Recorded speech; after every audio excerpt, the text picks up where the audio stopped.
Заврши времето кога илјадници вработени во администрацијата клатеа врата, а земеа плата. Така барем тврди владата, која го усвои планот за распределба на административните службеници. Министерот за политички систем Артан Груби денеска на пресконференција информираше дека е заокружена прераспределбата на административните службеници вработени преку програмата К5 во Министерството за политички систем. Најмногу од нив се економисти и правници, ама има и такви со средно образование. Сите тие ќе бидат распределени во 237 државни институции, како и во локалната самоуправа. Планот што го усвои владата, безмалку 1400 административци, кои десетина години седеа дома а земаа плата, овој пат нема да може да го направат тоа. Ќе бидат распределени онаму каде што е потребно. Ако одбијат, тогаш веднаш ќе добијат отказно решение. Државата овие вработени ги чини годишно повеќе од 8 милиони евра.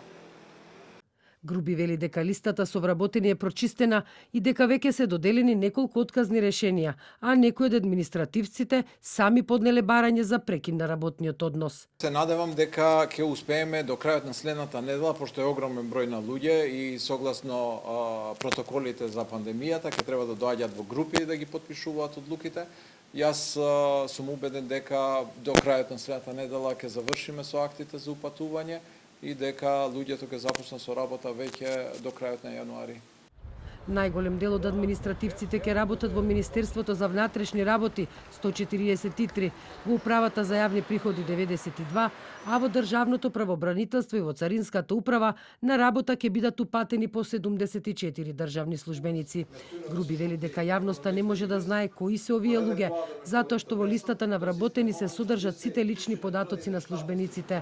Институциите во кои ќе бидат распределени за работа ќе бидат должни да им овозможат стручна обука на административците, се со цел, како што вели Груби, да ги подобрат нивните знаења и вештини. Еве ви листата која што ви ја прочитав, може да видите во која институција колку луѓе одат, а секако ако ги тргнеме сите тие заштитени податоци, лични податоци од листата, и таа може да биде достапна. Име, презиме и образование.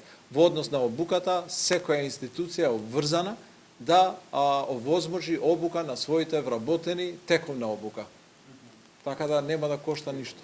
Административците имаат рок од 7 дена да ги подигнат упатните акти, што Груби веќе ги потпишал, а до крајот на овој месец и да почнат со работата согласно систематизацијата на нивното работно место.